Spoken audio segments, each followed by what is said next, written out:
हमारे स्क्रीन पर general studies से पहला सवाल आ गया है। क्वेश्चन कह रहा है कि निम्नलिखित में से कौन सा युग्म सही नहीं है। जी हाँ, आपको चार ऑप्शन दिए हुए हैं यहाँ पर कि चंपारण सत्याग्रह जो है यह 1917 में हुआ और यह नील की खेती के विरुद्ध हुआ था। उसके बाद है कि अहमदाबाद मील हड़ताल यह 1918 में हुआ है और अहमदाबाद जो कपड़े के मील था उसमें जो मजदूरों का वेतन से संबंधित समस्या थी उसको लेकर के हड़ताल हुआ है। फिर उसके बाद खेरा सत्याग्रह है, ये भी गुजरात से ही संबंधित है और ये सत्याग्रह 1918 में हुआ जो कि लगान माफी से संबंधित था। उसके अगला जो है डी ऑप्शन है कि बारदोली सत्याग्रह 1918 में और इसकी जो ये है वो सरदार वल्लभ भाई पटेल के नेतृत्व में हुआ था। तो यहाँ पर जो ऑप्शंस हैं ए बी और सी ये तीनों सही है क्योंकि यह गांधी जी का पहला सत्याग्रह था। गांधी जी 1915 में दक्षिण अफ्रीका से साउथ अफ्रीका से गांधी जी भारत आते हैं 1915 में। उसके बाद जो है गांधी जी एक दो कांग्रेस के सम्मेलन में हिस्सा लेते हैं और फिर 1917 में राजकुमार शुक्ल, याद रखिएगा, राजकुमार शुक्ल जो है गांधी जी को चंपारण आने के लिए ये इनवाइट करते हैं और इनके इनविटेशन पे जो है गांधी जी चंपारण आते हैं और चंपारण में 1917 में गांधी जी के द्वारा पहला सत्याग्रह शुरू किया जाता है जो कि नील की खेती, जिसको तीन कठिया प्रथा भी कहते हैं, यानी 3 कट्ठे में 1 बीघा यानी 20 कट्ठे में से 3 कट्ठा में किसानों को हर हाल में नील की खेती करनी पड़ती थी। तो ये भी सही है, बी ऑप्शन भी सही है कि मील मजदूरों के जो वेतन था उसको लेकर के 1918 में अहमदाबाद मील हड़ताल हुआ। खेरा सत्याग्रह भी सही था कि किसान की लगान माफी को लेकर 1918 में। ये तीनों सत्याग्रह सही है।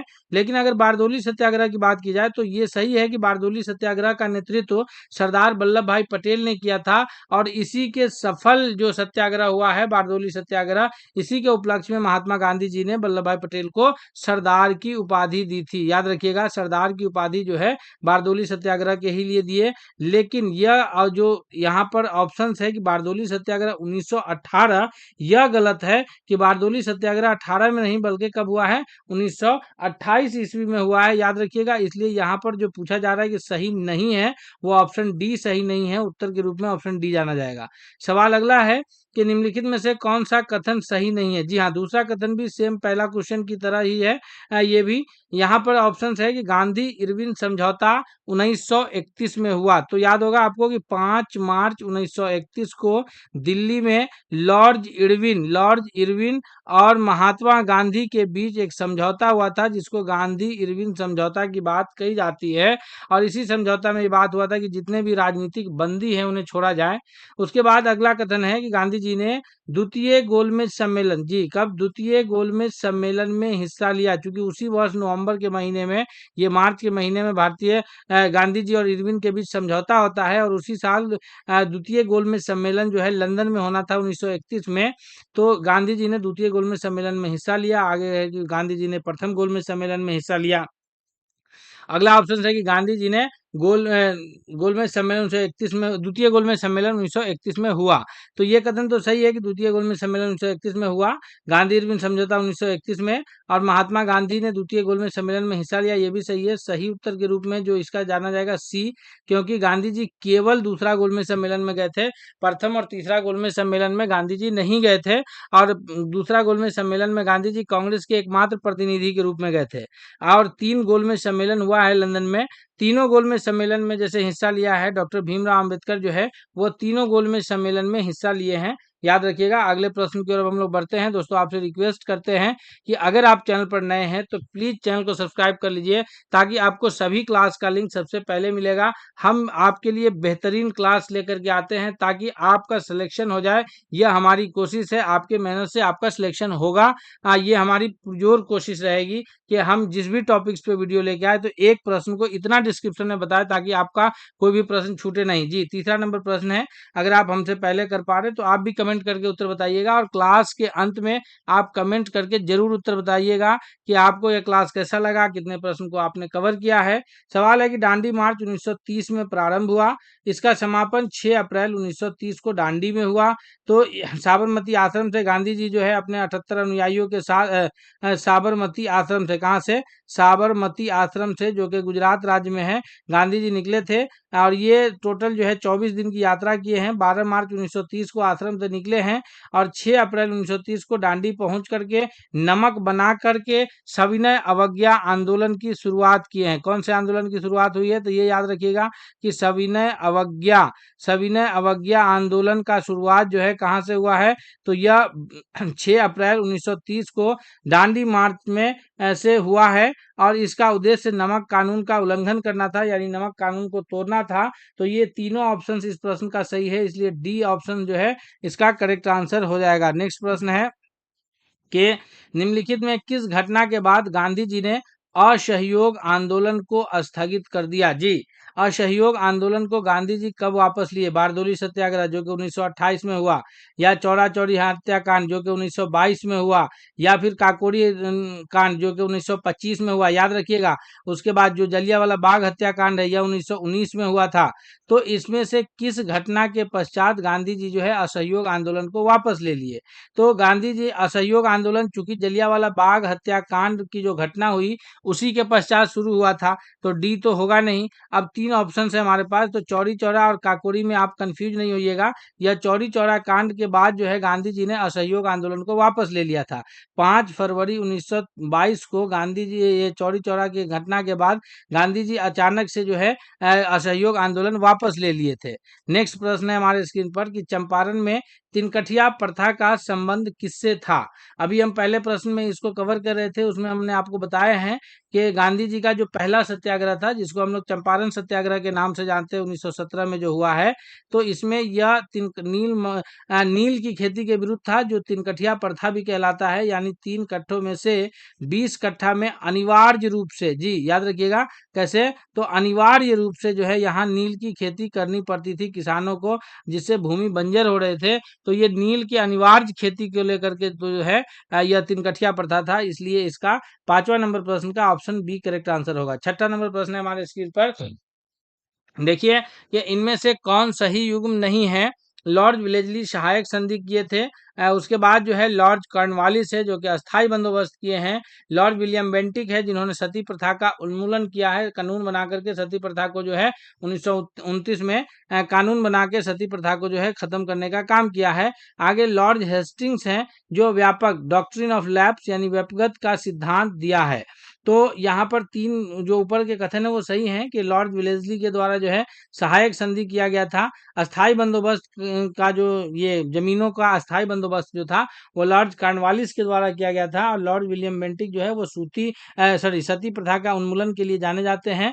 लॉर्ड हेस्टिंग जो है व्यक्तिगत के सिद्धांत के लिए नहीं जाने जाते हैं, बल्कि कौन जाने जाते हैं, तो लॉर्ड डलहौजी, जी कौन जाने जाते हैं, लॉर्ड डलहौजी जो है यह व्यक्तिगत डॉक्ट्रिन ऑफ लेफ्ट के सिद्धांत के लिए जाने जाते हैं। इसके तहत कहा था कि अगर किसी राजे रजवाड़े परिवार में अगर कोई संतान नहीं है, उस परिवार का जो राजा है वो निसंतान है, तो उसके मृत्यु के पश्चात वो पूरा जो उसका राजपाट की जितनी भी संपत्तियां हैं वो सरकार की संपत्ति घोषित हो जाती थी। अगले सवाल की ओर बढ़ते हैं। सवाल नंबर 7वां हमारे स्क्रीन पर कि निम्नलिखित में से कौन सा युग्म सही नहीं है। जी, लॉर्ड विलेजली के द्वारा फोर्ट विलियम कॉलेज खोला गया है। उसके बाद जो है लॉर्ड हेस्टिंग्स प्रेस पर लगे प्रतिबंध को समाप्त किए हैं। लॉर्ड विलियम बेंटिक ने सती प्रथा का दमन किया। लॉर्ड विलियम बेंटिक का दो प्रमुख काम था, एक तो ठगी प्रथा का दमन, दूसरा सती प्रथा का उन्मूलन। ये दो काम के लिए ये मुख्य रूप से जाने जाते हैं, सती प्रथा का उन्मूलन करने के लिए और ठगी प्रथा को भी खत्म इन्होंने ही किया था। और लॉर्ड डलहौजी जो है ये डाक सेवा की शुरुआत हुआ था 1854 में। डाक व्यवस्था की जो डाक टिकट की शुरुआत है ये लॉर्ड डलहौजी के द्वारा किया गया था। तो इसमें से कौन सा सही सुमेलित नहीं है, तो 7वां नंबर प्रश्न के लिए जो सही जवाब हो जाएगा कि वह ये ऑप्शन बी के प्रेस पर लगे प्रतिबंध को लॉर्ड हेस्टिंग्स के द्वारा नहीं हटाया गया था, बल्कि प्रेस पर लगे प्रतिबंध को जो है लॉर्ड मेटकैफ के द्वारा जो है इसको हटाया गया था। इसलिए इन्हें प्रेस ये का जो है भारतीय प्रेस का मुक्तिदाता जो है लॉर्ड मेटकैफ को कहा जाता है। ऑप्शन बी इसका करेक्ट आंसर हो जाएगा। सवाल अगले की ओर बढ़ते हैं हम लोग। नेक्स्ट क्वेश्चन है हमारे स्क्रीन पर कि निम्नलिखित में से कौन सा कथन सही नहीं है? लॉर्ड वेलेस्ली ने सहायक नीति अपनाई थी। फोर्ट विलियम कॉलेज की स्थापना लॉर्ड वेलेस्ली के द्वारा किया गया था। लॉर्ड वेलेस्ली के समय दूसरा आंग्ल मराठा युद्ध हुआ और लॉर्ड वेलेस्ली ने अस्थायी बंदोबस्त को लागू किया। तो अभी हम इससे पहले प्रश्नों में पढ़े हैं कि लॉर्ड वेलेस्ली अस्थायी बंदोबस्त को लागू नहीं किए थे, बल्कि इनके द्वारा सहायक संधि की अपनाया गया था। और अस्थायी बंदोबस्त को लागू करने का काम किनका है? तो लॉर्ड कॉर्नवालिस का नाम है। इसलिए ऑप्शन डी सही जवाब हो जाएगा कि इसमें से गलत कथन जो है वो ऑप्शन डी है। 8वां नंबर प्रश्न का डी हो जाएगा कि लॉर्ड कॉर्नवालिस जो है अस्थायी बंदोबस्त को शुरू किए थे। नेक्स्ट सवाल है सवाल नंबर ये 9वां है कि निम्नलिखित कथनों पर विचार कीजिए। अब जो प्रश्न हमारे स्क्रीन पर आए हैं यह भूगोल से रिलेटेड प्रश्न है जी। ये किस प्रकार के प्रश्न हैं? तो ये सारे प्रश्न जो है ये भूगोल से रिलेटेड प्रश्न है और इसमें जो है पूछा जा रहा है कि अरावली पर्वत जो है भारत की प्राचीन पर्वत श्रृंखला है। अरावली वलित पर्वत है और अरावली का सर्वोच्च शिखर गुरु शिखर है। तो याद रखिएगा अरावली पर्वत जो है ये भारत की सबसे प्राचीनतम पर्वतों में से एक है। तो ये एक प्राचीन पर्वत श्रृंखला है और ये अरावली का जो सर्वोच्च शिखर है उसको गुरु शिखर के नाम से जानते हैं। जैसे हिमालय का सर्वोच्च शिखर माउंट एवरेस्ट कहलाता है, उसी प्रकार अरावली का जो ये सर्वोच्च शिखर है वो गुरु शिखर के नाम से जाना जाता है। आगे है कि अरावली एक वलित पर्वत है, यह कथन गलत है क्योंकि अरावली वलित पर्वत नहीं है, बल्कि अरावली जो है वो अवशिष्ट पर्वत है। किस प्रकार का पर्वत है? तो अरावली जो है ये अवशिष्ट पर्वत है। इसलिए वलित पर्वत का उदाहरण कौन है? वलित पर्वत जैसे हिमालय जो है वो वलित पर्वत का उदाहरण है, लेकिन अरावली कैसा है? अरावली जो है वो अवशिष्ट पर्वत है। तो इसलिए जो यहाँ पर पहला और तीसरा कथन तो सही है, लेकिन दूसरा कथन सही नहीं है। तो ऑप्शन के रूप में कौन उत्तर जाना जाएगा? सी जाना जाएगा कि केवल 1 और 3 कथन सही है। अगले प्रश्न की ओर बढ़ते हैं। सवाल नंबर 10 है कि निम्नलिखित में से कौन सा युग्म सही नहीं है? जी हाँ, अब ये जो है दर्रा से रिलेटेड प्रश्न है कि इनमें से कौन सा दर्रा किस राज्य में स्थित है? जी, आपको पता होगा कि नाथुला दर्रा जो है सिक्किम राज्य में स्थित है। जो जिला लद्दाख मार्ग पर है। लिपुलेख दर्रा जो है यह उत्तराखंड में है। बोमडीला दर्रा सिक्किम में। तो इनमें से कौन सा जो है वो गलत कथन है 10वां नंबर प्रश्न के लिए? तो 10वां नंबर प्रश्न का जो सही कथन होगा वो है ऑप्शन से सही आंसर के रूप में जो जाना जाएगा वो ऑप्शन डी है कि बोमडीला दर्रा जो है यह सिक्किम राज्य में स्थित नहीं है, बल्कि बोमडीला दर्रा जो है यह भारत के अरुणाचल प्रदेश राज्य में स्थित है। कहाँ है? अरुणाचल प्रदेश राज्य में जो है ये बोमडीला दर्रा स्थित है। ऑप्शन डी गलत सुमेलित है, इसलिए सही उत्तर के रूप में यही जाना जाएगा। अगला है कि निम्नलिखित में से कौन सा दर्रा हिमाचल प्रदेश में स्थित है? जी, 4 दर्रा के नाम आपके स्क्रीन पर है, आप कमेंट करके भी बता सकते हैं। यहाँ पर जो 4 दर्रा है, नाथुला दर्रा, रोहतांग दर्रा, बोमडीला दर्रा और लिपुलेख दर्रा। तो ये इनमें से कौन सा दर्रा हिमाचल प्रदेश में स्थित है? जी, तो 11वां नंबर प्रश्न का सही उत्तर ऑप्शन बी है कि रोहतांग दर्रा जो है यह अरुणाचल प्रदेश में स्थित है। आपको बता दें कि नाथुला जो है यह सिक्किम राज्य में स्थित है। नाथुला कहाँ स्थित है? सिक्किम राज्य में स्थित है। बोमडीला अभी हम पिछले प्रश्न में किए थे कि यह अरुणाचल प्रदेश में स्थित है। बोमडीला कहाँ है? तो अरुणाचल प्रदेश में। और ये बोमडीला अरुणाचल प्रदेश में है। उसके बाद रोहतांग दर्रा जो है यह हिमाचल प्रदेश में है। लिपुलेख दर्रा जो है यह उत्तराखंड राज्य में स्थित है। कहाँ स्थित है? उत्तराखंड राज्य में स्थित है। उसी प्रकार जो जोजिला दर्रा है यह लद्दाख में स्थित है। जोजिला दर्रा कहाँ स्थित है? लद्दाख में। उसके बाद जो है अगर हम लोग बात करें बनिहाल दर्रा का, तो बनिहाल दर्रा जो है ये जम्मू कश्मीर में स्थित है। J&K यानी जम्मू कश्मीर में जो है बनिहाल दर्रा स्थित है। अगले प्रश्न की ओर बढ़ते हैं। 11वां के बाद ये भूगोल के रिलेटेड प्रश्न हम लोग देख रहे हैं। 11वां के बाद 12वां नंबर प्रश्न है हमारे स्क्रीन पर। 12वां नंबर क्वेश्चन कह रहा है कि चंपारण सत्याग्रह के समय बिहार का लेफ्टिनेंट गवर्नर कौन था? यानी उस समय अंग्रेजों ने बिहार में किसे उपराज्यपाल बनाए रखा था? तो इस यहाँ लेफ्टिनेंट गवर्नर कौन था? सही उत्तर के रूप में जो 12वां नंबर प्रश्न का जाना जाएगा वो एडवर्ड गेट जो है वह उस वक्त जब चंपारण सत्याग्रह 1917 में चल रहा था उस वक्त बिहार का लेफ्टिनेंट गवर्नर कौन था? Edward Gait. अगला सवाल है निम्नलिखित कथनों पर विचार कीजिए। जी, 13वां नंबर प्रश्न का विचार कीजिए। भारत छोड़ो आंदोलन 1942 में प्रारंभ हुआ। भारत छोड़ो आंदोलन कब शुरू हुआ? 1942 में। आगे है कि जयप्रकाश नारायण हजारीबाग जेल, चूंकि उस वक्त ये बिहार में यह स्थित था, झारखंड राज्य में, अभी आधुनिक झारखंड राज्य में स्थित है हजारीबाग, उस वक्त बिहार राज्य में ही स्थित था। तो ये बिहार और ये की जो संयुक्त बिहार राज्य और यहाँ पर जयप्रकाश नारायण हजार बिहार और झारखंड का संयुक्त एरिया था, यहाँ वही हजारीबाग जेल से ये फरार हुए थे। इन्होंने भूमिगत आंदोलन का नेतृत्व किया। तो 13वां नंबर प्रश्न का सभी कथन सही है, इसलिए डी आंसर उत्तर के रूप में जाना जाएगा। अगला सवाल है कि 1942 में जो भारत छोड़ो आंदोलन चल रहा था, उस आंदोलन के दौरान पटना सचिवालय गोलीकांड की घटना हुई थी, यानी छात्रों पर गोली चलाया गया था। पटना सचिवालय का घेराव कर रहे थे छात्र। तो पटना सचिवालय गोलीकांड में कितने छात्र शहीद हुए? जी, 1942 के भारत छोड़ो आंदोलन के दौरान पटना सचिवालय गोलीकांड में कितने छात्र शहीद हुए थे? तो 7 छात्रों को गोली लगी थी जो मारे गए थे। सवाल अगला है, निम्नलिखित कथनों पर विचार करना है।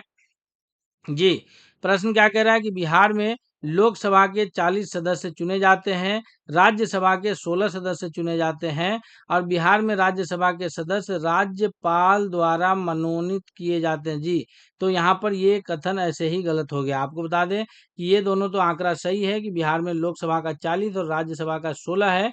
उसी तरह विधानसभा का 243 और विधान परिषद जो कि राज्य विधानमंडल का ऊपरी सदन है, उसके सदस्यों की संख्या 75 है, याद रखिएगा। अब बात आती है कि राज्यसभा के जो सदस्य होते हैं, आपको पता है कि इनका चुनाव डायरेक्ट नहीं होता है, यह अप्रत्यक्ष रूप से चुने जाते हैं। लेकिन राज्यसभा के लिए जो सदस्यों के मनोनीत करने का काम है, यह राष्ट्रपति महोदय करते हैं। राज्यपाल के पास यह अधिकार नहीं है कि किसी भी व्यक्ति को राज्यसभा के लिए मनोनीत कर सके। तो यहाँ पर जो बिहार में राज्यसभा के जो सदस्यों का जो चुनाव है, वह एकल संक्रमणीय मत पद्धति के द्वारा अप्रत्यक्ष रूप से जनता के प्रतिनिधि यानी एमएलए के द्वारा चुने जाते हैं। जी, राज्य विधानसभा के सदस्य यानी एमएलए के द्वारा जो है राज्यसभा के सदस्यों की संख्या चुनी जाती है। तो 16 सदस्य है, यह 1971 के जनगणना के आधार पर है। अब अगला जो नया परिसीमन होगा, तो राज्यसभा में कुल राज्यसभा के सीटों की संख्या भी बढ़ोतरी होगी, और उस हिसाब से बिहार में भी 16 से अधिक सीटों की संख्या में बढ़ोतरी होगी। जी, 16वां नंबर प्रश्न है कि निम्नलिखित कथनों पर विचार कीजिए। राज्यसभा एक अस्थायी सदन है, राज्यसभा कभी भंग नहीं होती है, इसके 2/3 सदस्यों की सदस्यता प्रत्येक 2 वर्ष पर सेवानिवृत्त होते हैं। तो यहाँ तीनों कथन सही है कि राज्यसभा जो है वो अस्थायी सदन है, यानी ये कभी भंग नहीं होता है। और जैसे लोकसभा प्रत्येक 5 वर्ष पर भंग होता है, पुनः उसके सभी सदस्यों के लिए निर्वाचित होता है, और निर्वाचन के पश्चात जो है नई सरकार का गठन होता है, उस प्रकार राज्यसभा के लिए नहीं होता है। यहाँ 2/3 यानी 2/3 जो है जनता का हमेशा सदन के नेता बने रहते हैं। 1/3 सीट पर प्रत्येक 2 वर्ष पर चुनाव होता है। 1/3 सीट पर प्रत्येक 2 वर्ष पर क्या होता है? चुनाव होता है। और ये 1/3 सीट पर 2 वर्ष पर चुनाव होता है। इसका कार्यकाल जो है 6 वर्ष का होता है। राज्यसभा का कार्यकाल कितने वर्ष का होता है? 6 वर्ष का होता है। और जो न्यूनतम आयु है वह कितना है? तो न्यूनतम आयु जो है इसका 30 वर्ष है, यानी 30 वर्ष से छोटा वर्ष का कोई भी व्यक्ति राज्यसभा का सदस्य नहीं हो सकता है। सवाल अगला है कि निम्नलिखित में से कौन सा विटामिन जल में घुलनशील है? जी हाँ, इतिहास और भूगोल के पश्चात अब हम लोग जो लेकर के आए हैं सवाल, यह विज्ञान से रिलेटेड सवाल है। सवाल पूछा जा रहा है कि इनमें से कौन सा विटामिन जल में घुलनशील नहीं है? तो विटामिन B12 है, सी, डी और B1 है। तो यहाँ पर अगर हम लोग बात करें कि जल में घुलनशील विटामिन नहीं है, तो वो विटामिन डी है, जो कि जल में घुलनशील विटामिन नहीं है। Vitamin A, vitamin D, vitamin E और विटामिन के, ये सारे ऐसे विटामिन हैं जो वसा में घुलनशील होते हैं। कहाँ घुलनशील होते हैं? तो ये सब भी जो है ये वसा में घुलनशील होते हैं। जी, और ये विटामिन ए, डी, ई के वसा में घुलनशील होते हैं। यहाँ विटामिन सी और बी जो है यह जल में घुलनशील विटामिन है। सवाल अगला है कि निम्नलिखित कथनों पर विचार कीजिए। कथन है कि जो लाल रक्त कणिकाएं हैं यानी रेड ब्लड कार्पस्कल्स जो है, और फिर व्हाइट ब्लड कार्पस्कल्स में जो आरबीसी है उसमें केंद्रक नहीं होता है, और डब्ल्यूबीसी में केंद्रक होता है। और प्लेटलेट्स जो है वो रक्त का थक्का जमाने में सहायक होता है। जी, रक्त का थक्का किसके वजह से नहीं जमता है, ये भी याद रखिएगा कि रक्त का थक्का जो है वो विटामिन के की कमी के कारण, विटामिन के की कमी के कारण जो है रक्त का थक्का जल्दी नहीं बन पाता है। तो यहाँ पर प्लेटलेट, ये तीनों कथन जो है 18वां नंबर प्रश्न का सही उत्तर के रूप में जाना जाएगा, इसलिए डी यहाँ सही उत्तर होगा। सवाल अगला की ओर बढ़ते हैं। नेक्स्ट सवाल है कि निम्नलिखित में से किस गैस का उपयोग विद्युत बल्ब में किया जाता है? आपको पता होगा कि जो फिलामेंट वाले बल्ब होते हैं, अब तो एलईडी बल्ब चलते हैं, लेकिन पहले जो इस टाइप के फिलामेंट वाले बल्ब हुआ करते थे, तो इन बल्बों में जो है यहाँ पर फिलामेंट लगा रहता था। ये पतला सा जो है यहाँ फिलामेंट लगा रहता था, और इस फिलामेंट का जो ये तार था यह टंगस्टन धातु का था। किसका था? टंगस्टन धातु का था। और इसमें जो गैस पैक होता था यह अक्रिय गैस पैक होता था। किस प्रकार का गैस पैक होता था? अक्रिय गैस। कौन सा गैस? तो अक्रिय गैस इसमें रखा जाता था, सॉरी, पैदा होता है। अक्रिय गैस इसमें रखा जाता है, जैसे आर्गन है, हीलियम है, ये सारे अक्रिय गैस को इसमें रखा जाता है। तो यहाँ पर जो विद्युत बल्ब है उसमें आर्गन रखा जाएगा। ऑप्शन सी करेक्ट आंसर हो जाएगा। सवाल नंबर 20 है कि निम्नलिखित में से कौन सा युग्म सही नहीं है? जी, गुरुत्वाकर्षण का नियम न्यूटन के द्वारा दिया गया था। ओम का नियम जो है वो विद्युत प्रतिरोध का नियम है। आर्किमिडीज ने उत्प्लावन बल का सिद्धांत दिया था। और आगे है कि फैराडे ने सापेक्षता का सिद्धांत दिया था। तो आपको पता है कि सापेक्षता का सिद्धांत फैराडे के द्वारा नहीं दिया गया है, बल्कि ये चुंबकीय प्रेरण का संविधान दिए हैं। किसका संविधान? चुंबकीय प्रेरण का जो है सिद्धांत इन्होंने दिए हैं। और ये फैराडे के द्वारा जो दिया गया है वो सापेक्षता का जो सिद्धांत है, सापेक्षता का सिद्धांत, यह एल्बर्ट आइंस्टीन के द्वारा दिया गया, क्योंकि द्वारा एल्बर्ट आइंस्टीन के द्वारा जो है सापेक्षता का सिद्धांत दिया गया। और माइकल फैराडे के द्वारा जो है ये चुंबकीय प्रेरण का सिद्धांत